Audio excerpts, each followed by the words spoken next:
Hemos convocado a un especialista sobre la temática, a Gustavo Eduardo Juárez, que es máster especialista en sistemas de información, está haciendo un doctorado en inteligencia artificial en la Universidad de Málaga, es experto en inteligencia artificial y redes neuronales. Bienvenido, Gustavo, un gusto. Muchas gracias por la invitación. Bueno, el placer es tenerte acá y charlar un poco acerca de esta tecnología, ¿no? Cuando uno habla de inteligencia artificial, tal vez uno conoce solamente, no sé, Gemini, el ChatGPT y muy poco después de eso, ¿no? Pero ¿qué implica? ¿Hay inteligencia artificial en otras aplicaciones y lugares donde no nos damos cuenta? Sí, en la agronomía, en la agricultura 4.0, por ejemplo, desde hace muchos años, hay equipos de agro autónomo que ya son sin cabinas de conductor. Todo eso tiene lo que es la inteligencia artificial aplicado a la automatización. Hay un montón. Lo que pasa es que ahora desde el 2022, 2023 ha explotado esto del procesamiento lingüístico y creo que ha venido como a alucinarnos el tema de conversar. Bueno, lo que decía Daniel al principio del programa, conversar, preguntar. Y creo que sobre todo el dilema hoy en día es creer lo que me contesta, ¿o no? Claro, por ejemplo, no sé, tengo una enfermedad, ¿me voy a hacer diagnosticar por la inteligencia artificial? Sí, o no les pasa por ahí de estar googleando o por lo menos preguntándole, che, si tengo tal síntoma, ¿qué sería? Sí. Mira, antes me acuerdo, uno googleaba y lo primero, no importa que le ponía, siempre terminaba en que tenías cáncer, digamos. Era así, Google te diagnosticaba eso todas las vueltas. Ahora con la inteligencia artificial creo que baja un poquito, digamos, pero bueno, sigue siendo una cosa muy, qué sé yo, medio difícil de creer para mí. Sí. Yo soy muy escéptico todavía por el tema de las alucinaciones, por eso más que nada. Pero cuando vos decís, por ejemplo, la inteligencia artificial está en muchísimos otros lugares, y me hablas de la agricultura, ¿de qué parte de la agricultura me hablas? La maquinaria agrícola, para empezar, el IoT, el Internet de las Cosas, ha traído mucho de automatizar ciertos sensores que generan datos, que proveen información para hacer una minería, una ingeniería con esos datos para la toma de decisión. Es como muy complejo, pero si yo tengo un sensor que tengo que ir todos los días a verlo al campo, es distinto que ese sensor ya se comunique a distancia. Lo veas en la computadora. Lo veas en la computadora, y es distinto que la computadora levante el dato, lo procese y me dé un resultado y me permita hacer la trazabilidad. A ver, acá en la inteligencia artificial hay que dejar un concepto claro. Debe ser capaz de explicarse a sí misma. La trazabilidad debe existir, porque yo no debo solamente quedarme desde el pensamiento crítico con el resultado, sino que tengo que analizar la trazabilidad para evaluar si hay una alucinación, como dice César, o no. Pero ¿cómo hacemos eso teniendo redes neuronales tan complejas para hacer eso? Buena pregunta. Hoy lo más difícil que hay, de acuerdo al pensamiento crítico, que es una de las habilidades más importantes para la búsqueda y permanencia laboral, se da en eso justamente, se da en que tengo que ser capaz de desarrollar habilidades y destrezas desde el pensamiento crítico para distinguir una alucinación.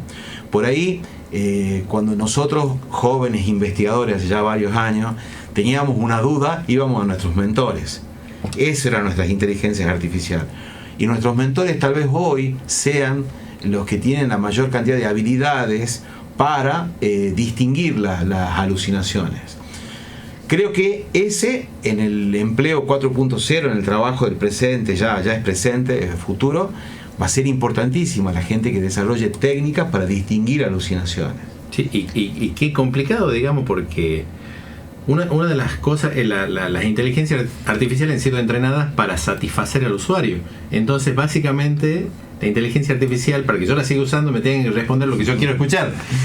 Qué difícil que es eso, ¿no? Correcto. Ahí, digamos, entra lo que es hablemos desde el marketing hasta que lo podamos comprobar, herramientas como Claude de Anthropic, que vendrían a ser todos los ingenieros despedidos de OpenAI, de ChatGPT, con ese eslogan salen al mercado, son los que vienen a traer la ética a la inteligencia artificial. Entonces, si uno hace una pregunta, como decía Daniela, respecto de cualquier tema, es muy probable que ChatGPT me conteste en una sola línea y que cuando yo trate de reforzar la respuesta, me dé la razón, como decís vos, César. Ahora, Claude te da opciones. Ahora, ¿cuál es el tema? Que en las primeras fases de esa búsqueda de la verdad, hablemos ya filosóficamente, me va a contestar 3 o 4 opciones, pero al cabo de una cuarta o quinta fase de pregunta me va a poner en negrita una de las opciones, me va a distinguir una de las opciones. Eso tiene que ver con que la inteligencia artificial, cuando vos, Daniela, le preguntás, va a la nube, busca la respuesta, la procesa y te la trae. Pero como lo que está haciendo es predecir lo que vas a preguntar mientras estás preguntando, ya va trayendo datos. Si en la respuesta te infiere como que una pregunta está destacada y guía tu pensamiento, a esa respuesta ya la trajo a la base de datos. Entonces, desde el punto de vista computacional, hay un ahorro de tráfico de datos y el servidor de esa inteligencia está descansando de vos por esa respuesta. ¿Cuál sería para vos el mayor desafío, digamos, con el uso de la inteligencia artificial? Por ejemplo, no sé, en la educación, digo, saber cuál programa sirve para cada cosa, saber armar bien los prompts para darle las indicaciones. ¿Qué te parece que es? Yo tengo enfrento un gran dilema actualmente y lo vengo a proponer. A mí me gusta discutir y filosofar. Suecia, Finlandia y Dinamarca volvieron este año al papel. Estados Unidos, en 11 estados en Estados Unidos se viene discutiendo hace 15 años la ley de pantallas. 1 hora por día cualquier pantalla para menores de 14 años. Entonces creo que ahí enfrentamos un dilema. Si analizamos el estudio que hizo China respecto del índice de coeficiente intelectual, hace una generación, serán 20, 25 años, en China la media era de 122, hoy es de 108. Pero vos hablabas recién, César, del smartphone, 2007. Sí. No podemos decir que es culpa de la IA que ha caído 14 puntos el IQ en China. Tenemos que hablar de la inteligencia más otras cosas. Entonces, hay un tema tecnológico. Suecia, Finlandia, Dinamarca, este año tienen un gran problema, vuelven al papel. ¿Y cuál es el gran problema? No es volver solo al papel. Tenemos que tener escrito en papel la información y hay que reentrenar a los educadores. Porque acá en todo este proceso hay que ponerlo al facilitador. Gustavo, en esto que decís de entrenarlo al educador, ¿cómo ha sido tu experiencia el año pasado? Tuviste una charla para cuando fueron las jornadas AUGM para representantes de casi todas las universidades que participaron de la jornada. ¿Cómo crees vos que lo tomaron? ¿Cómo crees vos que la postura o la situación de la UNT, las otras universidades, cuál fue tu experiencia? ¿Qué nos puedes contar? Yo creo que el dilema que enfrenta la educación hoy en día va de la mano del rol que ocupa la inteligencia artificial. Creo que tenemos que entender que la inteligencia artificial es una herramienta. Que vino a facilitar cosas. Correcto, Daniela, que no nos vino a quitar el trabajo, que es una herramienta, que si no la adoptamos, sí, nuestro trabajo puede correr riesgos. En la educación, ¿qué significa adoptarla? Vos recién decías, enseñar, aprender prompts. Bueno, tengo una mala noticia. Hoy en día el dilema es enseñar o no loops. Que los loops son los procesos para los agentes inteligentes del software. La inteligencia artificial tiene 5, si fuera una mesa, tendría 5 patas.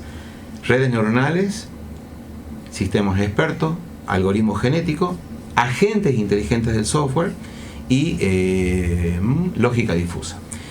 Una de esas patas, que es agentes inteligentes del software, ya tiene 25, 27 años esa tecnología. Pero ahora explotó. Porque si yo le enseño a una red neuronal un prompt, voy a estar preguntando, respondiendo, analizando la respuesta, buscando la alucinación. En cambio, si yo programo un loop a un agente inteligente del software, el loop es la orden de que genere sus propios prompts y me traiga la respuesta. ¿Qué sería, por ejemplo, un ejemplo práctico? Bueno, es difícil ser práctico porque es muy abstracto. Hay una herramienta que se llama N8N y esa herramienta viene a permitirte que vos sobre la mesa pongas una serie de subespecificaciones de herramientas, de agentes, en donde uno puede ser tu WhatsApp, otro puede ser tu Instagram. Y vos a la gente le decís, bueno, por ejemplo, vamos a un caso práctico, como hablábamos con César recién. Un caso práctico, quiero hacer un viaje a Panamá. quiero ir a Panamá, entonces para ir a Panamá quiero la mejor oferta del mejor banco con mi tarjeta y quiero que me adecue mis medios de pago con mi deuda a lo que puedo pagar. Y que me des el dinero. No, que ya no llegamos. No, y el sponsor, no. De ahí, y que sea en cuota y que vos le pones todos los requerimientos. Y en ese contexto lo que vos haces es buscar, generas la orden para el agente y el agente verá cómo hace. Ahora, vamos para atrás. Le tenés que dar permiso a tu mail, le tenés que dar permiso a tu banco con clave y usuario, le tenés que dar permiso a tus tarjetas. Entonces entro en una fase en donde delegamos demasiado de nuestra información crítica y más confidencial a una inteligencia. Entonces, recién hablábamos, la alucinación, sí, y el mal uso.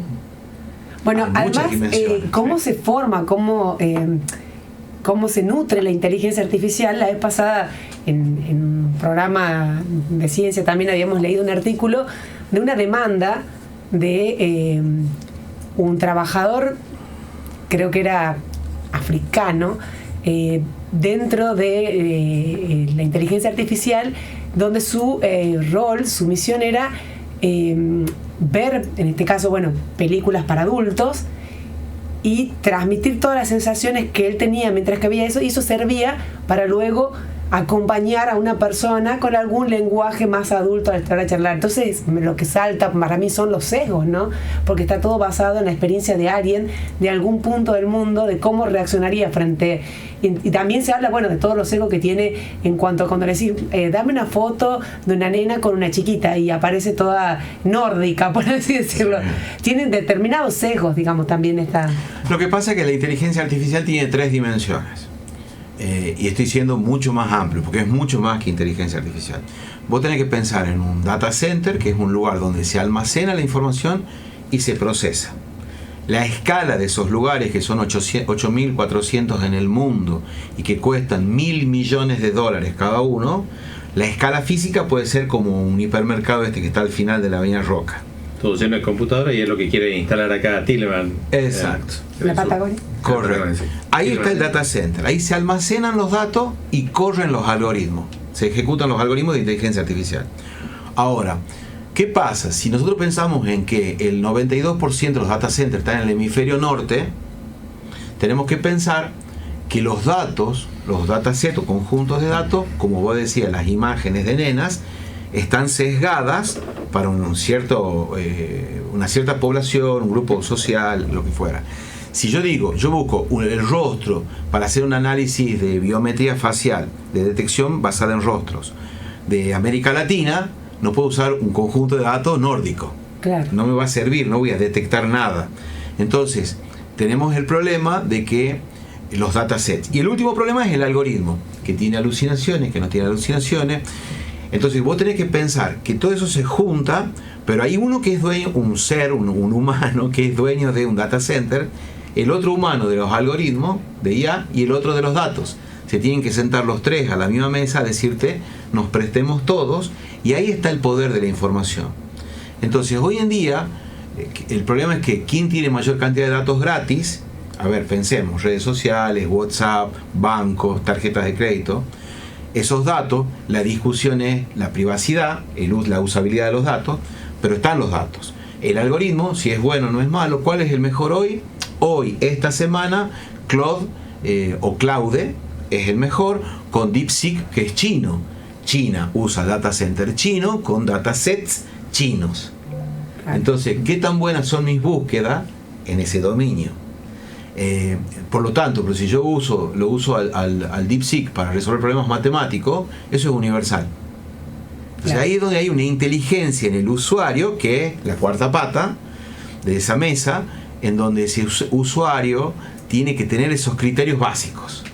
Y de ahí es gratis, no es gratis, la información. Y finalmente el sesgo, que vos lo tocás, y no hay solamente un sesgo de género, hay un sesgo étnico, hay un sesgo cultural, hay un sesgo etario, hay un montón de sesgos. ¿Dónde está el sesgo? En el que programa el algoritmo, en los datasets. Entonces hay demasiados sesgos que vendrían a ser como que servirían o no para resolver ciertos problemas. Sácame un mito, si es que es un mito o no. Las los teléfonos celulares o las computadoras nos están escuchando cuando hablamos. Doy un ejemplo muy práctico. Leí en artículos que dicen que no y explican que no y que les preguntaron y qué sé yo, pero esta mañana nos pasó en mi oficina, mi compañera dijo, bueno, se me está rompiendo la máquina, tengo que comprar una nueva, y ella decía, y a un compañero le llegó al instante la publicidad de la nueva notebook, digamos. Sí. Bueno, ahí hay dos variables distintas. Yo estoy convencido que si escuchan y miran, porque ahí entramos en un lugar donde es bastante peligroso. El otro día discutíamos con un grupo de colegas, de ingenieros en la facultad, lo estamos grabando. ¿Qué me estás grabando? ¿Me estás filmando o me estás grabando el audio? Bueno, pero cuando instalamos cualquier programa, cualquier aplicación que instalamos en el celular para ponerlo a funcionar, te dice, le das acceso a, y uno le pone dale, sí, acepto, y ahí uno está poniendo, doy acceso al micrófono, sí, uno pone acepto. Toma. Bueno, pero significa que uno le da acceso cámara, cuando la quiere usar, no todo el tiempo. Vamos a lo básico, Carlos. Le damos permiso a WhatsApp de que le donamos todos nuestros datos. Si uno se pone a pensar qué habló los últimos 12 o 13 años de una persona en especial, su mejor amigo, su mejor amiga, ni hablemos de otra cosa. De su enemigo. El flujo, la trazabilidad de la información es infinita. Yo creo que hoy estamos en un estadio donde ya hemos cargado en estos últimos 3 años demasiada información a los datasets, a los conjuntos de datos. Bueno, una reflexión final, Gustavo, para ir cerrando. ¿Qué consejo le das a los jóvenes que por ahí no están del todo familiarizados, más que con lo básico, con el ChatGPT y alguna otra más? ¿Qué consejo le das? El primer consejo es que busquen los recursos necesarios que a ellos les permitan garantizar la equidad, porque hoy la inteligencia artificial no está accesible para cualquiera. Hablamos de energía eléctrica, hablamos de computadora, hablamos de internet. Lo segundo es que a partir de recursos institucionales se provean la mejor inteligencia artificial, que hoy puede ser paga o no puede ser paga. Y tercero, el entrenamiento en el uso de la inteligencia como una herramienta. Finalmente, que no lo distorsionen el uso. Ahora discutíamos en lo que es manejo de recursos humanos. Todos los jóvenes están generando, no todos, pero un gran universo de jóvenes generan su currículum con IA. Si uno lo ve del lado del reclutador, el que te hace la búsqueda, dice son todos iguales. Claro. Todos tienen las mismas habilidades, todos tienen la misma destreza.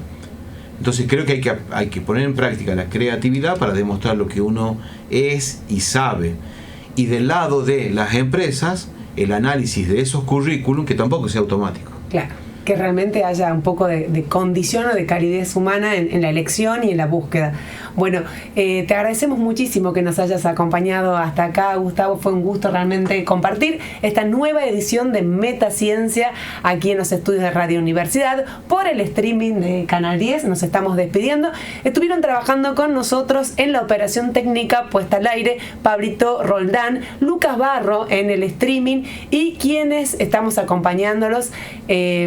Gustavo Juárez, muchas gracias. Un gusto. Muchas gracias por la invitación.